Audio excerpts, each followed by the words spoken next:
여러 해 전에 우리 감리교회에서 감리교회의 성숙과 부흥을 위한 백서라는 책이 출판되었습니다. 우리 감리교회 장단기 발전위원회에서 편집한 책입니다.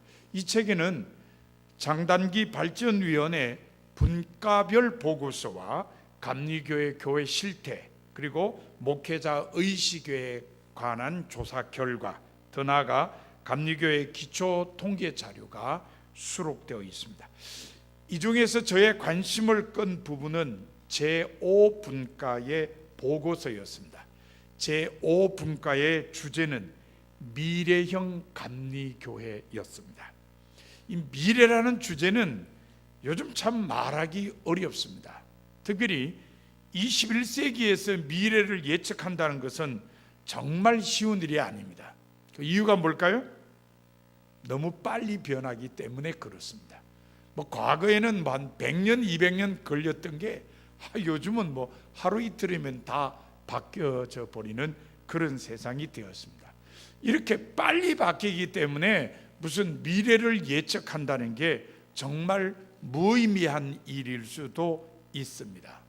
더군다나 교회의 미래를 내다본다는 것은 더더욱 어려운 일입니다. 우리 교회 안에 앞으로 어떻게 될 것인가에 대해서 쉽게 얘기하기가 어렵습니다. 왜냐하면 사회 변화를 예측해야 교회 변화를 예측할 수 있기 때문에 그렇습니다. 그래서 그런지 이 미래형 감리교회라는 주제를 가지고 실험한 제5분과도 무슨 구체적인 수치를 내놓는다든지 손에 잡힐 만한 예측을 내놓지를 못했습니다. 아마 위원들이 나름대로 몇 차례 모여서 고민하고 실험했을 텐데 그런 건 하나도 내놓지를 못했습니다. 그러면 이 사람들이 미래형 감리교회라는 주제의 분과 토의에서 뭘 만들어냈느냐? 그거는 교회가 다시 돌아가야 할 신앙의 근본, 교회 원형질, 그것에 대한 보고를 했습니다. 자, 여러분, 교회의 미래가 어떻게 되느냐? 미래는 이렇게 된다, 이렇게 된다, 이런 얘기를 전혀 못하고 미래형 감리교회라는 주제를 가지고 모여서 토의를 했는데도 결국은 다시 돌아갈 교회의 신앙의 근본이 뭐고 교회의 원형질이 뭐냐, 이거를 보고를 한 겁니다. 그러면 그 결과 뭐라고 보겠을까요? 교회가 돌아가야 할 신앙의 근본이 뭐냐, 교회의 원형질이 도대체 뭐냐, 이분들이 내린 결론은 섬김의 영성이다. 미래가 어떻게 변하든지 변치 않을 교회의 모습은 섬김의 영성이다, 이렇게 정리를 한 겁니다. 이분들도 나름대로 굉장히 고민하고 실험했을 거예요. 그런데 미래의 교회에게 꼭 필요한 것 하나 꼽으라면 그거는 섬김의 영성이다, 이렇게 이야기를 한 겁니다. 사실 저도 이 장단기 발전위원회 제5분과 위원들과 같은 생각을 가지고 있습니다. 바로 미래의 교회는 섬김의 영성을 지녀야 한다는 것입니다. 그래서 지난 2014년에는 우리 교회 표어를 사랑으로 섬기는 교회로 정하기도 했습니다. 자, 섬김은 한마디로 하나님을 경외함으로써 자기를 비우고 이웃을 받드는 삶입니다. 그러므로 섬김은 그리스도인을 그리스도인 되게 하는 동력이라고 할 수 있습니다.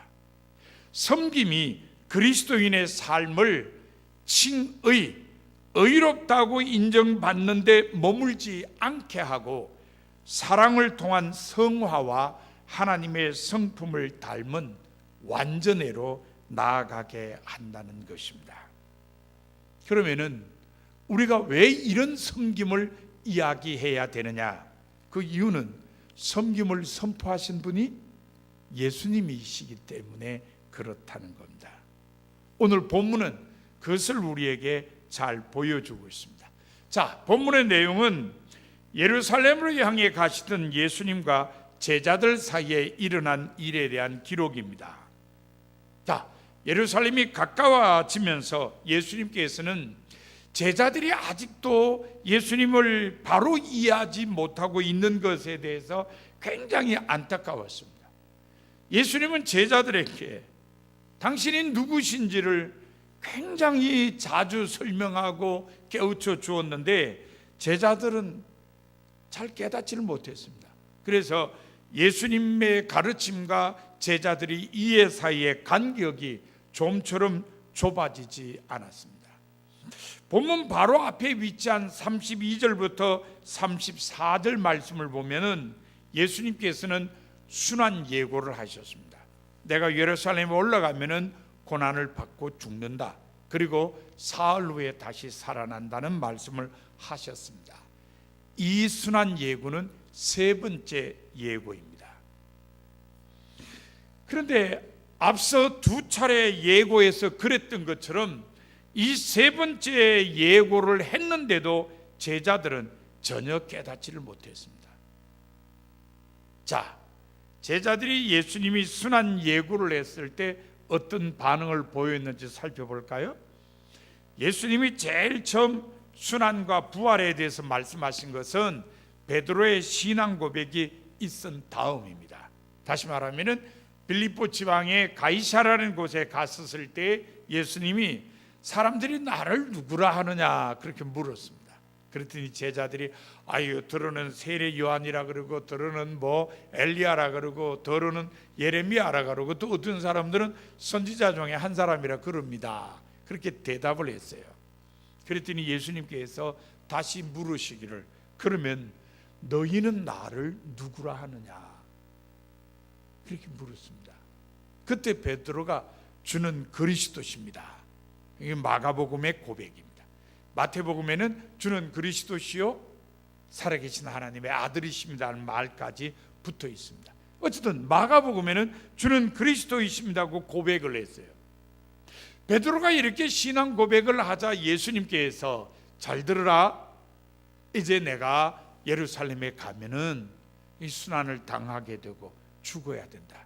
그런 다음에 다시 살아난다. 이렇게 설명을 했습니다.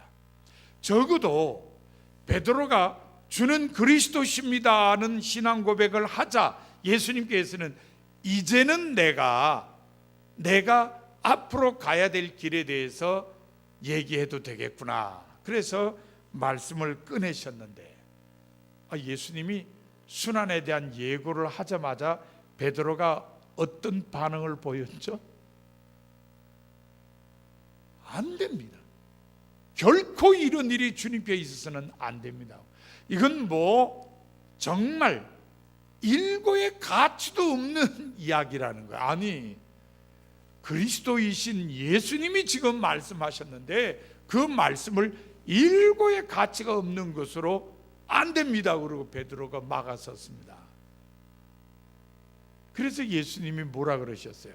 사탄아 내 뒤로 물러가라. 아니, 너는 하나님의 일을 생각하는 게 아니라 사람의 일만 생각하고 있다. 된통 야단 맞았죠? 사탄아 내 뒤로 물러가라 그러더니 얼마나 큰 야단이에요? 물론 베드로를 사탄이라 그런 건 아닙니다.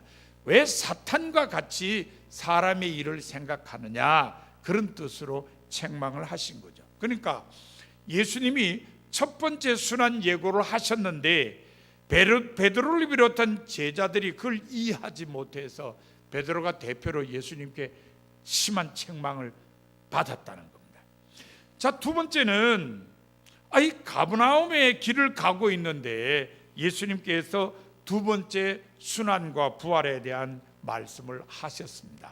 그런데 이 말씀을 들은 다음에 제자들이 뭘 했는지 아세요? 우리 12 중에 누가 제일 높으냐 이것 때문에 말다툼을 했어요. 그것도 길 가면서 말입니다.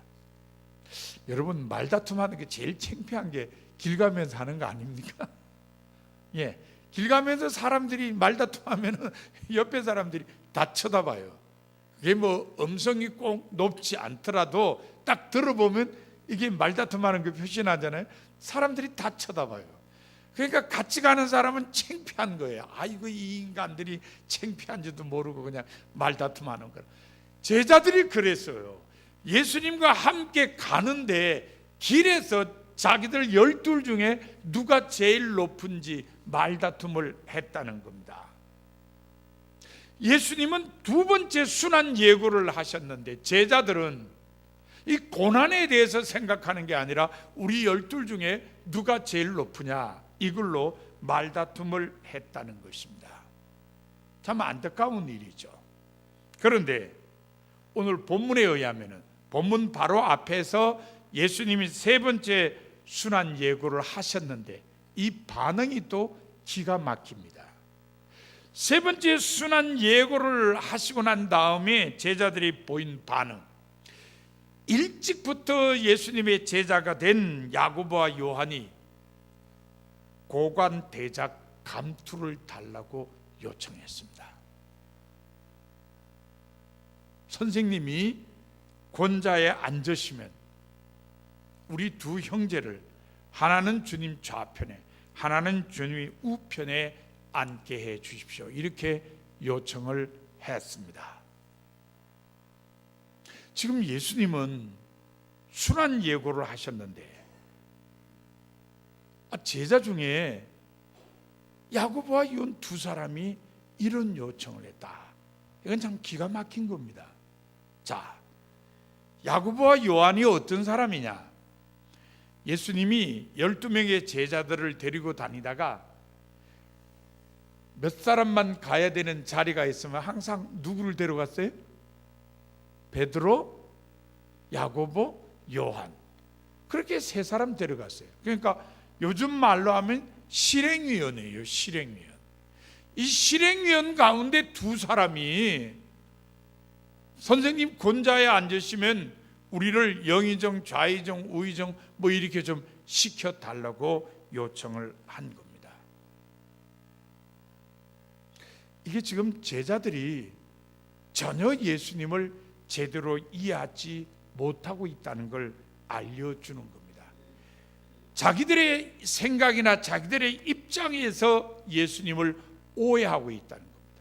선생님은 지금 순환당으로 올라가시는데 이 사람들은 선생님이 올라가서 권자에 앉으시면 우리를 높은 자리에 앉게 해 주십시오. 이렇게 요청하는 겁니다. 그런데 이런 욕심에 사로잡힌 것은 야고보와 요한뿐만 아니에요. 남아있는 제자가 몇 명이죠?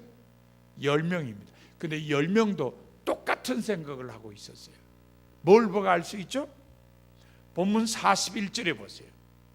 뭐라고 기록되어 있습니까?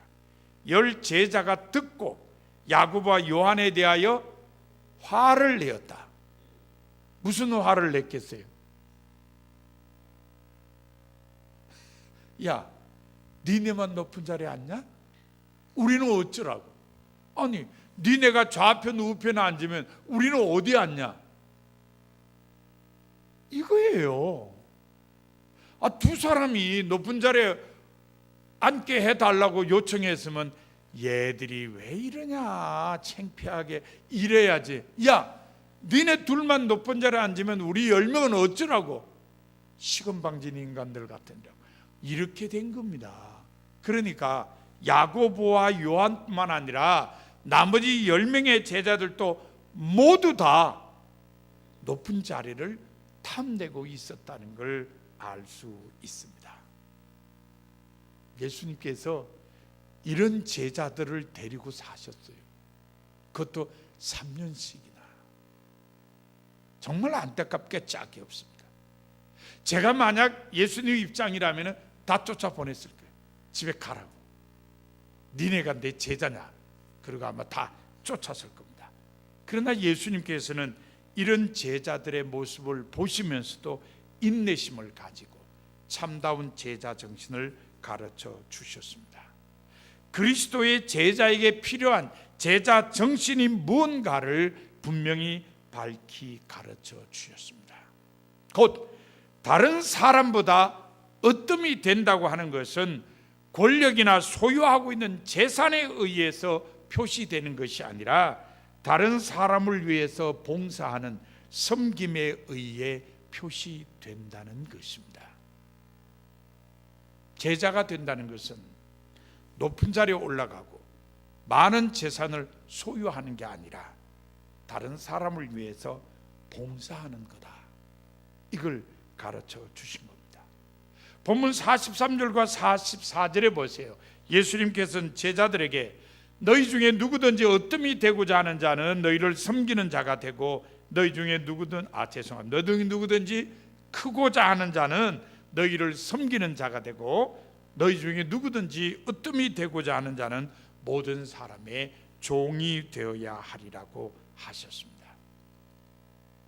본문 45절의 인자가 온 것은 섬김을 받으려 함이 아니라 도리어 섬기려 하고 자기 목숨을 많은 사람의 대속물로 주려 함이라는 말씀은 예수님께서는 섬김의 삶을 사시다가 마침내 범세계적인 대속죄와 해방이라는 하나님의 뜻을 이루기 위해 죽으실 것임을 알려준 것입니다. 동시에 모든 제자도 섬김의 삶을 살아야 함을 촉구하는 말씀입니다. 그런데 재미난 건요, 이 똑같은 내용을 담고 있는 누가복음 22장 27절에 보면은 예수님께서 이렇게 말씀하셨어요. 나는 섬기는 자로 너희 중에 있노라. 똑같은 내용인데 누가복음 저자는 예수님이 섬기는 사람임을 선언하셨다. 섬기는 사람, 이렇게 선언하셨다고 소개했습니다. 섬기는 자, 섬기는 사람, 이렇게 번역된 히라보는 디아코노스입니다. 이 디아코노스라는 말은 원래 어떤 뜻이냐면은 식탁을 준비하고 식구들 각자가 필요한 음식을 섭취할 수 있도록 시중 드는 사람이라는 뜻을 가지고 있습니다. 앞치마 두르고 식사 준비하는 사람이 디아코니아, 바로 섬기는 사람이라는 뜻입니다.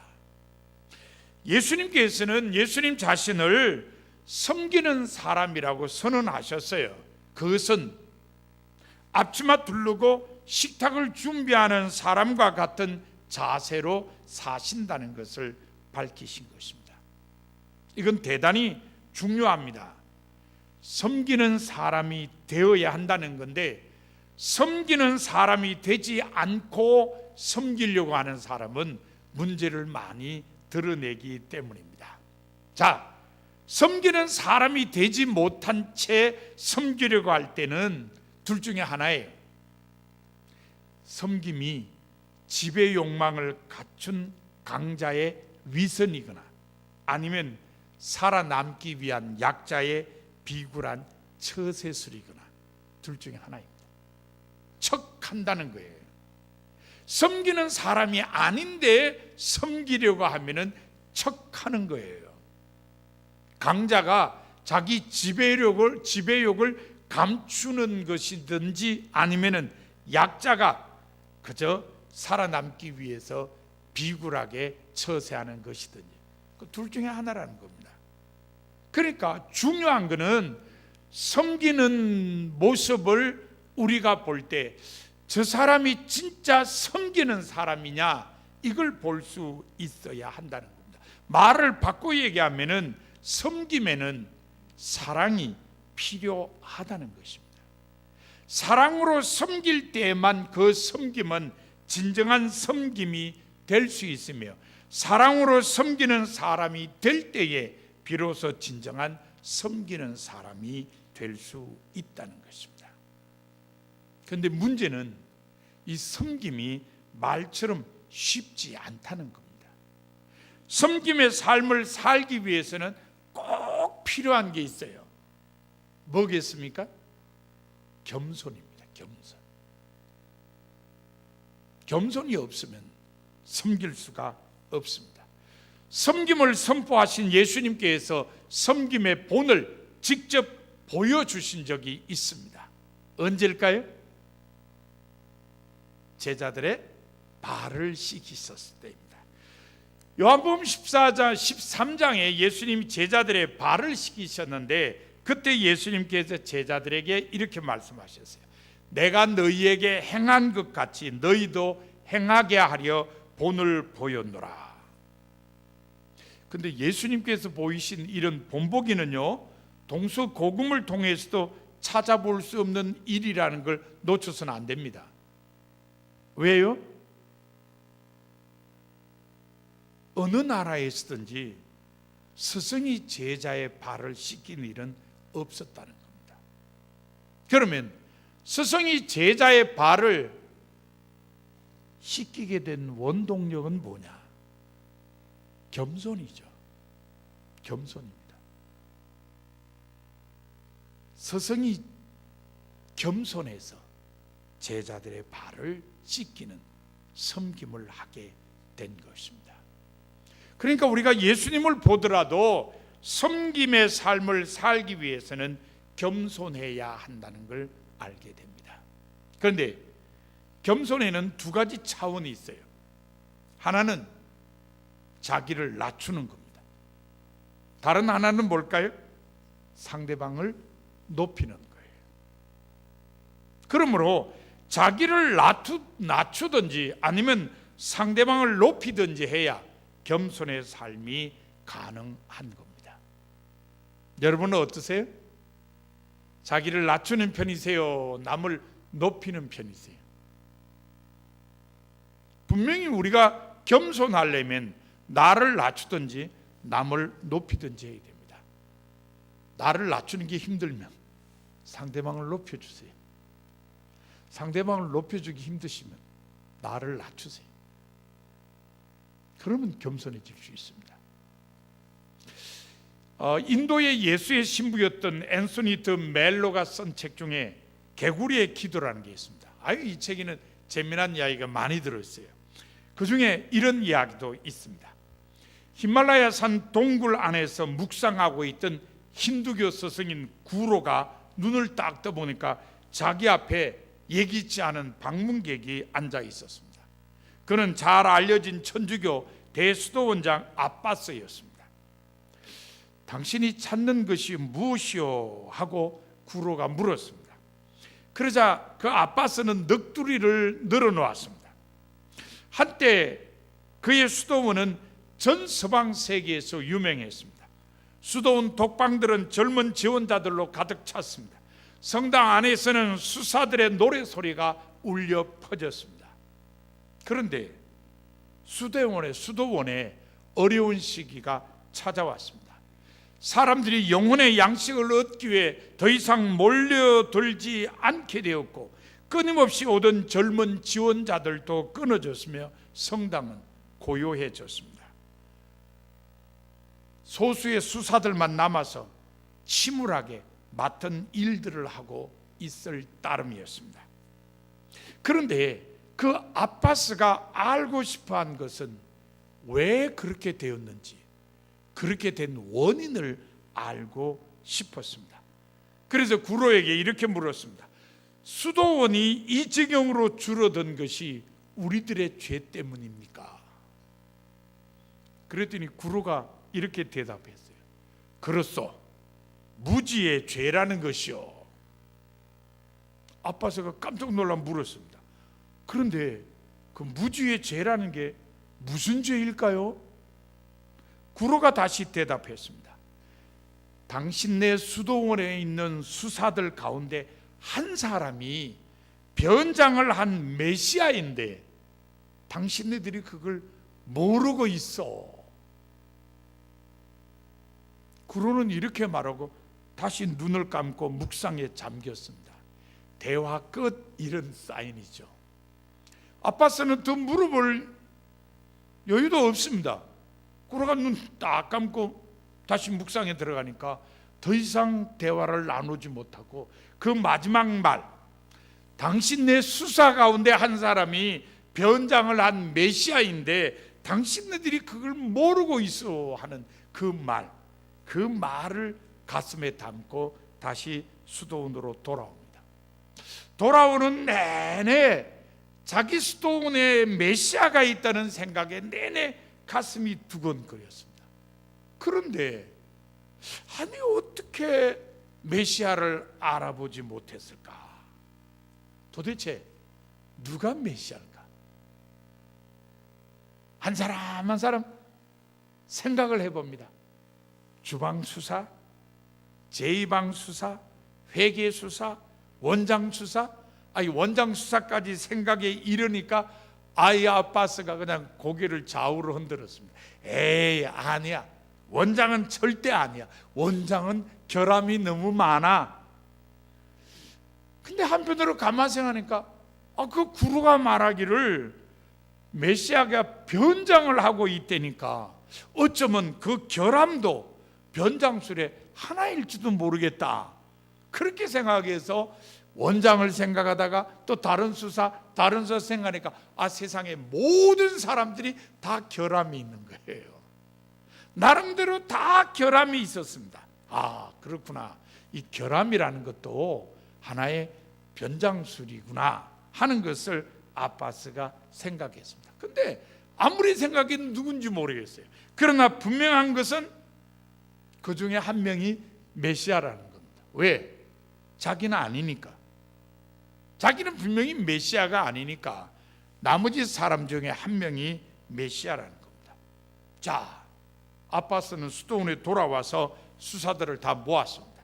많지도 않은 수사들이지만 모아서, 자, 내가 구로를 만나고 왔는데 구로가 하는 말이 우리 가운데 변장한 메시아가 있단다.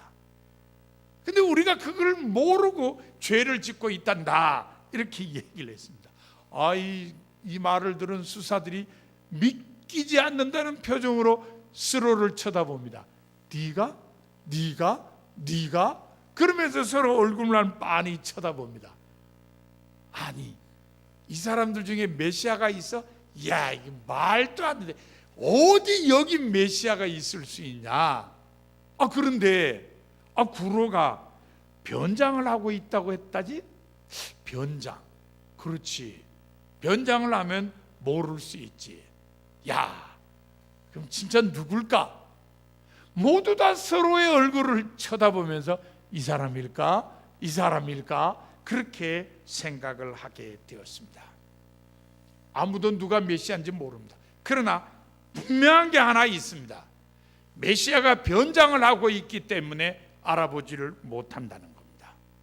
그러니 어떡합니까? 누가 메시아인지 모르니까 섬길 수밖에요. 이 사람이 변장한 메시아일까? 그럴지도 모르지. 그 사람 섬깁니다. 또 딴 사람 눈에 띄면 이 사람이 메시아일지도 몰라. 또 섬깁니다. 누가 말을 안 해도 수도원에 안에 있는 모든 사람들이 자신을 겸손히 낮추고 다른 수사를 존중하며 섬기게 되었습니다. 왜냐하면 확실하게 나는 아니니까, 확실하게 나는 메시아가 아니니까 나는 낮춰야 되고, 이 사람들 중에 한 사람이 메시아라니까 누군지 모르니까 다 높여야 되는 거예요. 그래서 수도원 안에 있는 모든 사람이 제각기 자기는 낮추고 상대방을 대할 때마다 높여주니까 이게 분위기가 달라지는 거예요. 얼마 지나지 않아서 수도원 분위기가 완전히 달라졌어요. 서로 자기를 낮추고 겸손한 자세로 상대방을 섬기게 되었습니다. 소문이 안 날 리가 있나요? 수도원에 사랑이 넘친다고 소문이 났습니다. 그러자 뚝 끊어졌던 지원자들이 몰려오기 시작합니다. 수십 명의 지원자가 수도원에 입회를 청했습니다. 성당 안이 사랑의 영으로 불타는 그런 수사들의 모임이 되었습니다. 아름다운 성가가 다시 울려 퍼지게 되었습니다. 안소니 든벨러가 이 이야기를 자기 책에 이렇게 써놓은 이유가 뭡니까? 결국 이 이야기를 읽는 모든 사람들이 겸손히 자기를 낮추고 다른 사람을 섬기면 사랑의 공동체가 될 수 있다는 걸 말해주는 겁니다. 여러분들이 짐작하시는 대로 그 수도원에 무슨 메시아가 있겠어요? 다 똑같은 사람들인데 사람들이 그 메시아가 있다는 말, 메시아가 변장하고 그 가운데 있다는 그 말 때문에 나는 메시아가 아니니까 나는 낮추고, 다른 사람 중에 누군가가 메시아니까 높여서 섬기게 되니까 수도원이 사랑의 공동체가 되었다는 겁니다. 우리 교회는 어떻습니까? 우리 교회도 이 안에 메시아가 있다고 말을 해야 되나요?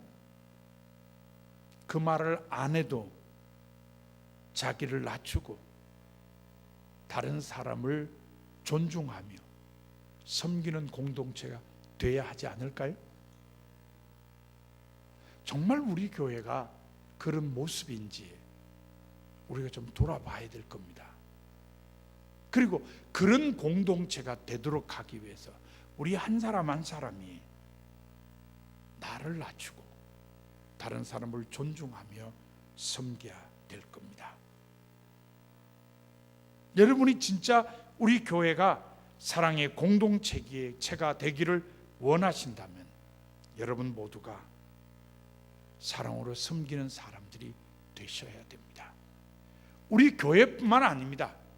우리 사회가 사랑의 공동체가 되기를 원하신다면 모이는 교회로서 중국 교회도 섬겨야 되지만 흩어지는 교회로서 성도 한 사람 한 사람도 사회를 위해 사랑으로 섬기는 사람들이 되어야 합니다.